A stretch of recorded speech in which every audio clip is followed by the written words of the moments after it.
Hello and welcome to another video. Today I am bringing you some recent thrillers that I've read, some thoughts, all spoiler free, so don't worry about being spoiled, all just vibes. I hope these can either be some recommendations or some books you steer clear of if they don't sound like your cup of tea. I am going to be, talking about my thoughts and giving you my ratings. So hopefully there is something in this video that you like. And I'm just going to get right on into it because I have a few books here to talk about. I do own some of these books, but I'm just too lazy to get them off my shelves. So we're going to do pictures on the screen. Hope that's okay. The first book I have here is Creep by Jennifer Hillier. This follows Sheila Tao, who is having an affair with her grad student.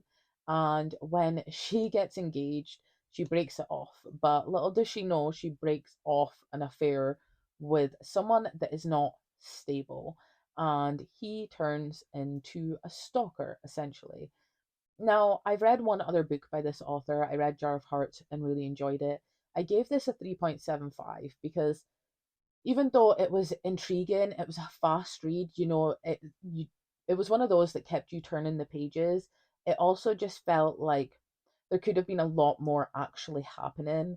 And there's this very particular vein of the story that runs throughout that I think if it kicked up more fuss, like if it had a bigger spotlight on it, it would have made this book just that little bit more dark, and you would have felt that, creeping dread that I felt like you got in this book, but just not heavy enough for the situations that the characters get in. I also think that this book is a little bit of a slow starter. So the first chapter really takes you in and makes you intrigued, but it then slows down a little bit. So, the first third of the book, it is a little bit, slow.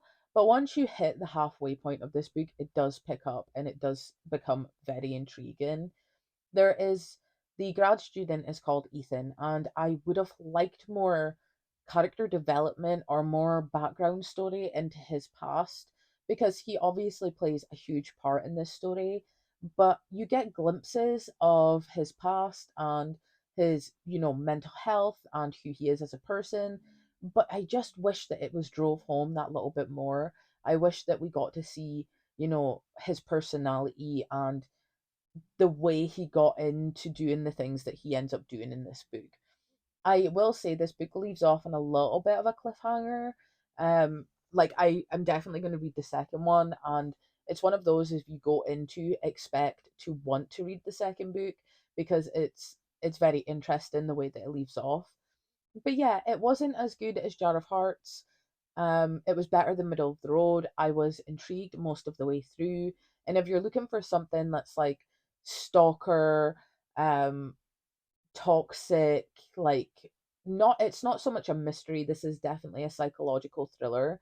So if you're looking for something that is that, dark side of psychological thrillers where there is a stalker involved and there's people's lives at risk, I would give this a go. Next book I have is Everyone Here Is Lying by Shari Lapina. I gave this a 3 star. This is not the Shari Lapina that I vibe with. I have read all of Shari Lapina's works, and nothing has been below a 3 star, but nothing has been above a 4 star, I believe. And this one just fell on the short end. So in this, we follow William, who is a family man and, perfect suburban life, wife, kids, but he's having an affair. And he's having an affair with a woman that lives on his street. So when they meet up at a hotel and she ends this affair, he goes home and his daughter is there back from school when she's not meant to be there. And then the next thing you know, the daughter has disappeared and no one knows where she is. And the father was the last one to see her alive.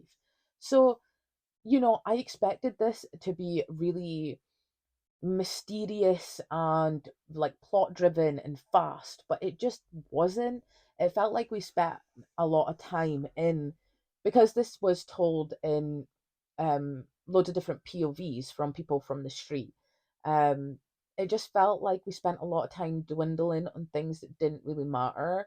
And even when you get to the end, the third act and the reveal, the stuff that we were like told earlier on in the story still didn't really matter. It was fluff. Like it didn't add anything to the story or the plot.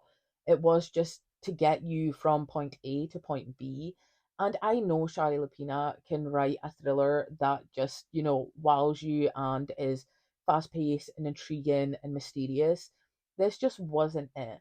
I don't think that this was what I thought it was going to be going in, and it just didn't meet my expectations. Because a child has went missing, Avery is the child, she has went missing, and you expect this situation to build up so much frustration and urgency, and that was just missing from this story. There was also like the third act reveal just didn't hit. Like maybe it's because there was no urgency throughout the story for me, but the third act reveal was just like, okay, fine. Like we got here, I'm cool with it. It's not the worst thing I've read. It's not the best thing I've read, but there was just no urgency. And in a situation in a book where, a child's missing, you expect there to be a lot of urgency. And when there was urgency, it was kind of, negated by the fact that we then swapped to a different POV and the urgency disappeared from that scene. So yeah, I think this is one that if you like something that's a little bit, mm, gossipy and suburban drama while having a really serious issue at the center, then I would recommend this. But I think that this is not a Shari Lapina that I would recommend, um, simply because it didn't work for me. Next, we have here Ward D by Frida McFadden, and I gave this a 3.5 star. It was good, I enjoyed it. So, in this, we follow Amy, who is a medical student, and she is doing her rotations to get her qualifications in order to, graduate. And she has to do a rotation on the psych ward, and it's a night shift. But she's very hesitant to do this. She is like panicked that she's going to get stuck in this psych ward, like they won't let her out. And that makes sense the more you go into the story. So you follow her as she goes into the psych ward and things start happening. I I felt, a little bit ambivalent towards this story. Like it was fine, but I just don't feel like it went far enough. We had Amy who was scared to get locked in a psychiatric unit, and throughout the story we get breadcrumbs about why that would be the case, and it does add up and make sense because she has a friend that got put into a psych ward when they were younger, and she, obviously has trauma surrounding that, so it would make sense. But there's also like a deeper line that goes through this reasoning, and it wasn't explored like the way that I wanted it to. I wish this line of story or plot was told to us more because it was such a good plot point, and it just, felt like it had been left out of the story. And the overall reveal of this book, even though it was fast paced and it was intriguing, the overall reveal was, not that great because like it was kind of predictable in a sense. Like once you got to the halfway point, you had kind of worked out what was going on and what the most, you know pedestrian answer was for it, and that just turned out to be what it was. It was the most simple answer that was the reveal, and I just think that if we had spent more time in the plot line with Amy and her trauma and the reason why she was scared of being in the psychiatric unit, we would have, gotten that better payoff in the end scene.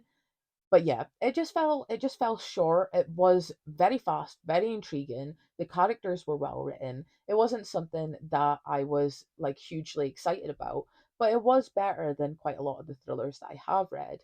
And I think if you want to read something that, is kind of like creepy in a sense, because like obviously the setting and the storyline that I have mentioned, they have like this very spooky element to them, which is why I wish it was, explored more. So if you're looking for something that's kind of like a locked door thriller, this would work. And it is one that I would recommend because it's on Kindle Unlimited. So if you have that subscription, you could very easily, access this book. And also it's one of those that you just kind of, even if you know in the back of your mind what's going to happen, you still want to get there to see how it happens. The one There was one thing that I wish didn't happen. There was a romance that was tagged on at the end that I didn't really think needed to be there. It was kind of pointless, to be honest. It didn't need to be there, in my opinion. I moved on to another book from this author, The Coworker. So in this book, we follow Dawn, who works for this company. And Dawn is a very particular person. She likes things a certain way, and she has these obsessions with turtles, I believe. Yes.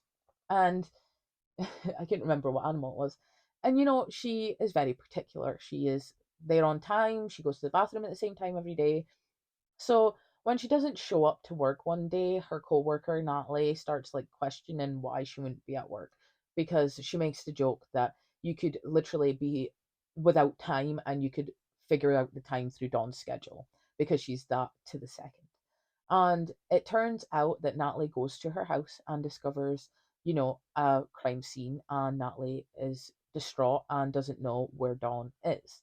Now, this is one of those, you know, gossipy drama thrillers where it's all secrets and lies in an office, and no one is particularly likable, but they all have very specific personality traits, which I did enjoy in this book.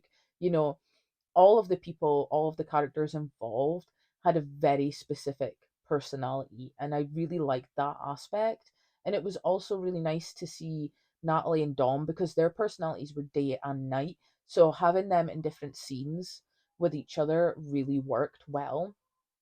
Also, the format that this was told in, because we get like the normal story format, but then we also have like emails that's Dawn sending to her friend as updates. So you get Natalie's point of view, and then you get Dawn's point of view through her emails to her friend. And the big twist at the end I really enjoyed, but also there's a halfway twist that was better than the end twist. So the end reveals were well done, but the halfway twist was where I was like, "Oh, okay, this is where the story's going." And even though I had inclinations going through this story about what was happening, I didn't specifically know how it was all going to unfold, which felt really nice because even though I predicted some things were still a little bit of a surprise. I think what let this book down was the turtle thing with Dawn got a little bit repetitive, which made it a little bit annoying. It was mentioned near enough every single chapter, and I get it. We do not need, as a reader, you do not need to be told multiple times about something that is very clearly being stated as fact. Maybe a couple of times at the beginning, and then if it comes up later in like the plot as, important, then I understand that. But it felt like it wasn't important enough to include it in every chapter. There was also like one or two plot holes that I felt like wasn't wrapped up enough for my liking. I don't need a thriller to be fully wrapped up, but if you're going to leave an open ending, that's different from having a plot hole. I would recommend this book if you're looking for something that's like office building, everyone's like two-faced and bitching and hiding things, and then this person goes missing from the office and there's this mystery surrounding that. I do recommend this is also available on Kindle Unlimited, so very easily accessible. The last book I have to talk about here is Girl Forgotten by Karen Slaughter. Now, I picked this up from the library on a whim and didn't realize it was kind of like a sequel. When I look on Goodreads, it tells me a sequel, but I'm not too sure because it is stated as a standalone. So I believe Girl in Pieces.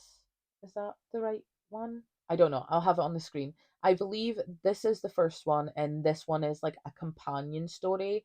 It follows a character from the first one, but isn't connected to the first one by any like huge reason. So in this, we follow a girl, Emily Vaughn, who is pregnant and away to her prom night. But when she gets there, things go really horribly, and she goes home, but she ends up getting attacked and murdered. Her baby survives this, and then years later, this was in like the 80s, and then years later, we follow Andrea, who is now a cemented marshal, and she has been put in charge of a judge's security because the judge has been receiving death threats. But this judge is Emily Vaughn's mum. So the daughter that Emily had before, well, the, Emily was murdered, and her daughter is the judge's granddaughter, and now Andrea is going to protect the judge.